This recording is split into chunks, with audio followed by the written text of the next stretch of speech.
Bonjour chers élèves, j'espère que vous allez très bien. Donc toujours dans le cadre de renforcer vos connaissances au niveau de la matière de l'économie générale et statistique, aujourd'hui on va travailler une nouvelle séquence qui concerne la matière de l'économie générale et statistique au niveau de la partie statistique. Cette séquence s'intitule la gestion linéaire par la méthode des moindres carrés. Donc on va commencer par le plan de cette séance. Donc, on a deux parties. La première partie concerne un petit rappel sur le principe et l'intérêt de cette méthode. Et dans la deuxième partie, donc, on va travailler des exercices d'application. Le premier exercice concerne un cas d'une série non chronologique et le deuxième exercice concerne un cas d'une série chronologique ou temporelle. Donc, définition de la méthode. La gestion linéaire consiste à chercher la droite la mieux appropriée pour représenter le linéage de points concernant une population statistique étudiée en fonction de deux variables x et y.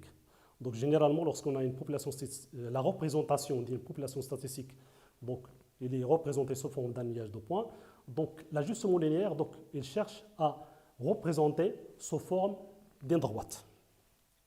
Donc l'ajustement linéaire par la méthode des moindres carrés s'applique lorsque, en face d'un linéage de points, on se rend compte que le phénomène observé peut être schématisé par une droite.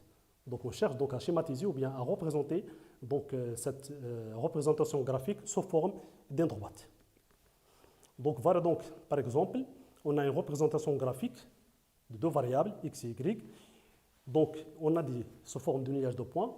Donc la méthode de moindre carré ou bien l'ajustement linéaire consiste donc à représenter cette observation ou bien cette population sous forme d'une droite. L'ajustement linéaire consiste donc à ajuster le linéage de points par une droite d'équation sous forme y est égal à x plus b.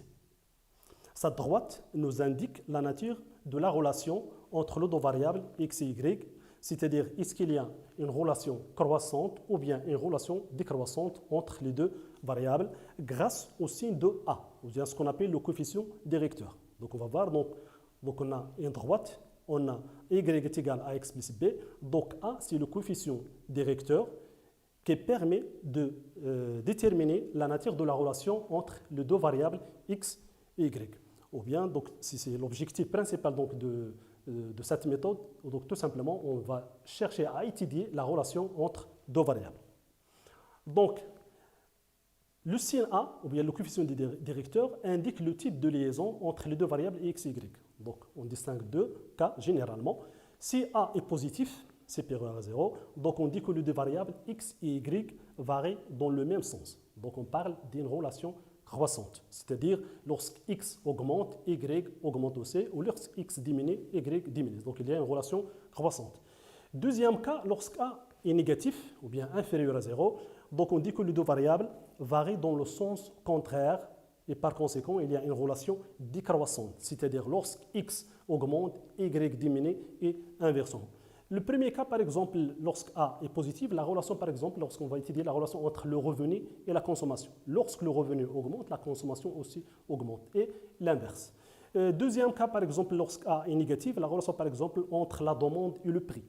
Par exemple, lorsqu'il y a augmentation des prix, la demande diminue. Donc, il y a une relation décroissante, tout simplement. Donc, on peut parler d'un troisième cas, lorsque, par exemple, A est nul, est égal à 0, donc on dit qu'il n'y a aucune relation entre les deux variables.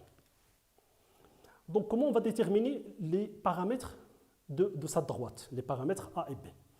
Donc, la droite des moindres carrés a une équation de la forme y est égal à x plus b. Pour déterminer donc, le paramètre A, donc, il est donné par la relation suivante.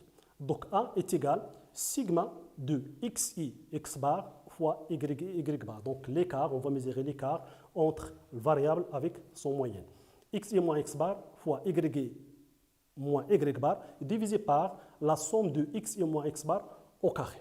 C'est ce qu'on appelle le carré des écarts.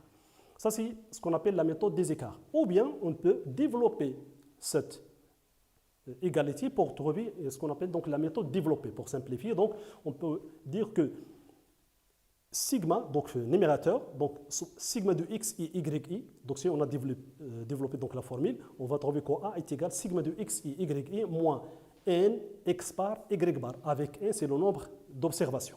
X bar, y bar divisé par sigma de x i au carré moins n x bar au carré. Pour calculer x bar et y bar, donc x bar c'est la moyenne arithmétique de x, donc avec x bar est égal à sigma de xi, donc total des observations, divisé par n, n le nombre des observations. La même chose pour y bar, c'est la moyenne arithmétique de y, avec y bar est égal à sigma de yi divisé par n. Ça pour calculer A.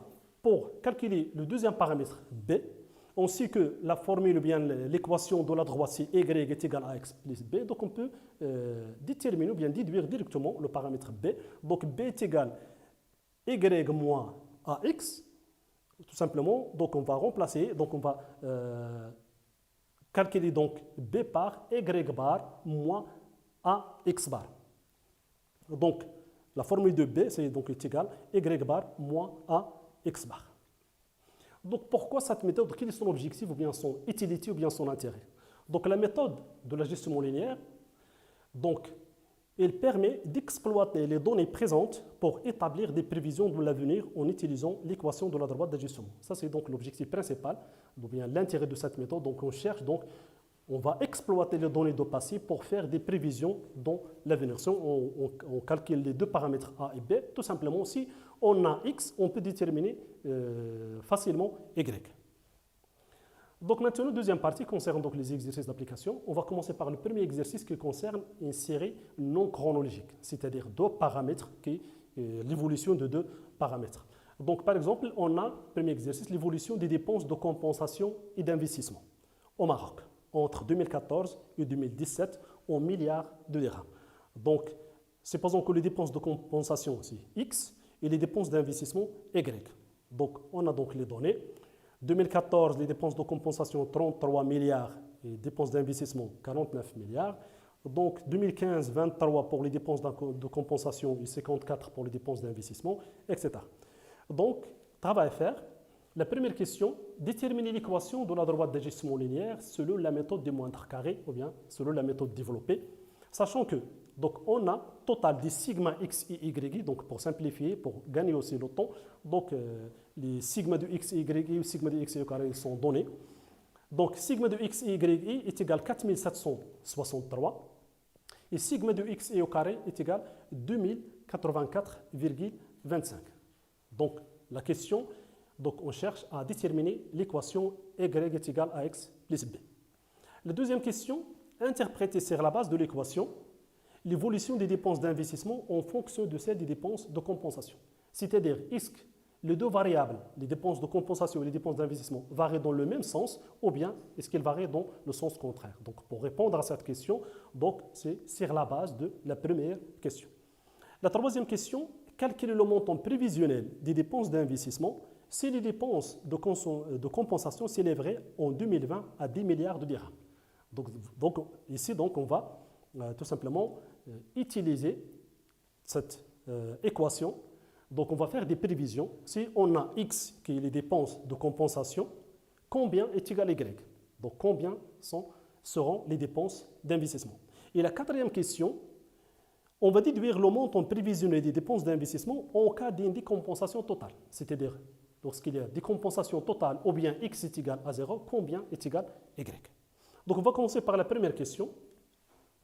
Détermination de l'équation de la droite d'ajustement linéaire. Donc on va commencer par x bar, y bar. Donc la formule de x bar c'est sigma de xi divisé par n. Donc sigma de xi, donc on va faire la somme de dépenses de compensation durant les 4 années, 33 plus 23 plus 6 plus 14,5, donc il va donner 86,5. Et c'est le nombre d'observations, c'est-à-dire entre 2014 et 2017, 4 ans. Donc on va diviser, donc le x bar est égal à 21,62. Pour y bar, la même chose, donc on va faire la somme de yi, c'est-à-dire la somme des dépenses d'investissement, 228, divisé par le nombre d'observations, n4, donc va donner 57. C'est la première étape, x bar, y bar. Deuxièmement, on va calculer A. On a la formule, donc A est égal à sigma x, y, moins n, x bar, y bar, divisé par sigma x, y au carré, moins n, x bar au carré. Sigma de x et y, il est déjà donné dans l'exercice. Donc voilà donc. Donc sigma x et y, c'est 4763. Et sigma de x et au carré, c'est 2084,25. Donc tout simplement, on va remplacer. On a déjà calculé x bar et y bar. Donc sigma x et y, c'est 4763. N, c'est le nombre d'observations 4. X bar, on a calculé donc 21,62. Et y bar, c'est 57. Divisé par sigma x au carré, donc il est donné 2084,25. Moins 1, c'est-à-dire 4, fois x bar au carré, donc x bar c'est 21,62 au carré. Donc le résultat, donc A est égal à moins 0,78. B, donc la formule de B, c'est y bar moins A x bar, tout simplement, donc on va remplacer. On a y bar, c'est 57, moins A, c'est 0,78, et x bar, 21,62. Donc tout simplement, donc on va remplacer, donc B est égal à 73,86. Donc voilà donc les paramètres, les deux paramètres de l'équation. Donc A c'est moins 0,78 et B 73,86. Donc l'équation donc de la droite d'ajustement de linéaire donc, est égale à A.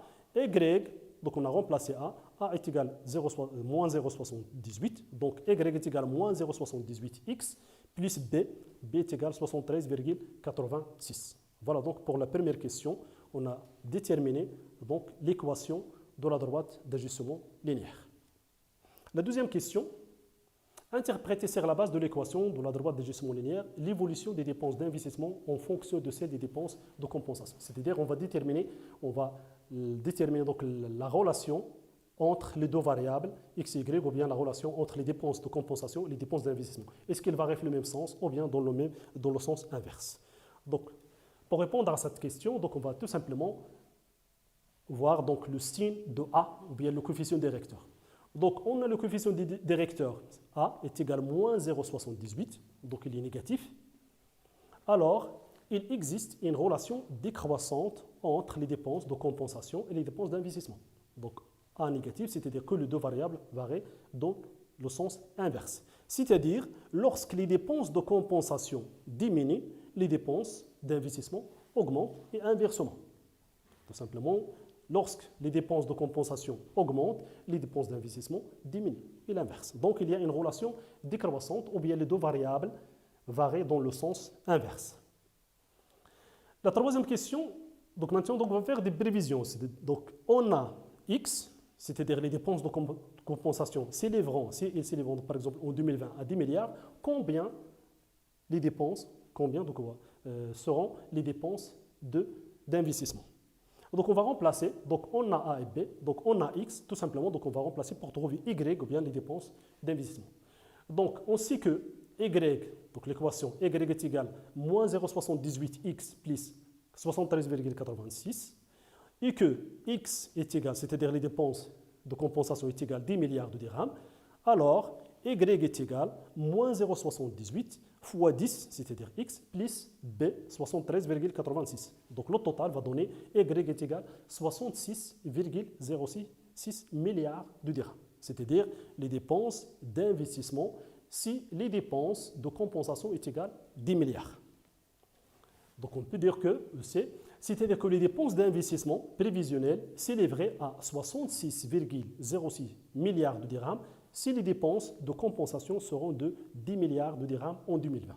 Donc on a fait des prévisions, par exemple, l'année 2020, si par exemple les dépenses de compensation s'élèveraient à 10 milliards, les dépenses d'investissement s'élèveraient à 66,06 milliards. Et on constate qu'il y a une diminution des dépenses de compensation qui entraîne une augmentation des dépenses d'investissement. La dernière question, quatrièmement, déduire le montant prévisionnel des dépenses d'investissement en cas d'une décompensation totale. Décompensation totale, c'est-à-dire si par exemple l'État cherche à éliminer la caisse de compensation et par conséquent on appelle décompensation totale ou bien les dépenses de compensation est égale à 0. Dans ce cas, tout simplement, on va remplacer x par 0. Donc la formule ou bien l'équation c'est y est égal à moins 0,78x plus 73,86. X est égal à 0 milliard. Alors donc on va remplacer directement y est égal à 73 ou bien est égal à b, c'est-à-dire puisque x est égal à 0, donc y est égal à b, c'est-à-dire les dépenses d'investissement est égal à 73,86 milliards de dirhams. Donc on peut dire que en cas d'une décompensation totale, les dépenses d'investissement prévisionnel s'élèverait à 73,86 milliards de dirhams. Donc ça donc pour le premier exercice ou bien le premier cas qui concerne une série non chronologique, c'est-à-dire l'évolution de deux variables. Maintenant, on va passer au deuxième cas pour une série chronologique ou bien temporelle ou bien l'évolution d'une variable dans le temps. Donc voilà donc un exemple. Évolution des dépenses de personnel au Maroc en milliards de dirhams. Donc ici donc XI ce sont les années parce que c'est une série chronologique. Donc on va voir l'évolution des dépenses de personnel durant la période entre 2014 et 2018 ou bien l'évolution des dépenses de personnel dans le temps. Donc les années ici sont les X et Y ce sont les dépenses de personnel. On a 2014 jusqu'à 2018, c'est-à-dire on a 5 ans. Donc dans ce cas, lorsqu'on a une série chronologique, pour calculer X bar, donc on ne peut pas faire donc la somme des années, mais on va remplacer chaque année par son rang. Donc on va voir. Donc, le travail à faire, ou bien les questions, c'est déterminer l'équation de la droite d'ajustement linéaire selon la méthode de moindre carré, ou bien la méthode développée, sachant que, la même chose, on a sigma de x y est égal à 1590,86 et sigma de x au carré est égal à 55. Deuxièmement, interpréter sur la base de l'équation de la droite l'évolution des dépenses de personnel. Et troisièmement, calculer les dépenses de personnel prévisionnelles au Maroc en 2020 et lire le résultat. Donc, pour répondre à la première question, donc pour calculer les paramètres de l'équation A et B, on a besoin de calculer X bar et Y bar. Pour Y bar, donc on a une variable statistique, donc pas de problème. Mais pour X bar, donc XI ce sont les années. Donc pour calculer X bar, donc on va remplacer chaque année par son rang. Donc on a la première année, c'est 2014, donc on va donner le rang 1. Deuxième année 2015, c'est le rang 2. 2016, la troisième année, 2017, la quatrième année et 2018, la cinquième année. Donc, on va faire la somme des rangs. Donc, 1 plus 2, plus 3, plus 4, plus 5 est égal à 15. Donc, c'est le total du XI. Et le total du YI, donc on va tout simplement faire la somme des dépenses de personnel. 101,51 plus 102,67 plus 104,32 plus 106,7 plus 108,85. Le total, c'est 524,05. Donc, on a le total du XI et du YI. Donc, maintenant, on peut calculer directement X bar et Y bar. Donc, X bar, la forme ici, sigma de XI sur N. Donc, sigma de XI, donc on a trouvé 15. N, c'est le nombre d'années, donc on a 5 ans. Le nombre d'observations, on a 5 ans. Donc, 15 divisé par 5 est égal à 3. Y bar, la même chose. Total du Y ici, 524,05. Divisé par le nombre d'observations, 5, va donner 104,81. Deuxièmement, on va passer pour le calcul des paramètres A et B. Donc, on a la formule de A est égale à sigma x, y et moins n x bar, y bar, divisé par sigma x et au carré moins n x bar au carré. Donc, on a déjà fait dans les données de l'exercice, sigma x, y est égal à 1590,86, moins n, c'est 5 ans, x bar, on a trouvé 3, et y bar, on a trouvé 104,81. Divisé par sigma x au carré, c'est 55, moins 1, c'est 5, x bar au carré, c'est-à-dire 3 au carré, parce que x bar est égal à 3. Donc le total va donner A est égal à 1,87. Donc ça pour le premier paramètre A.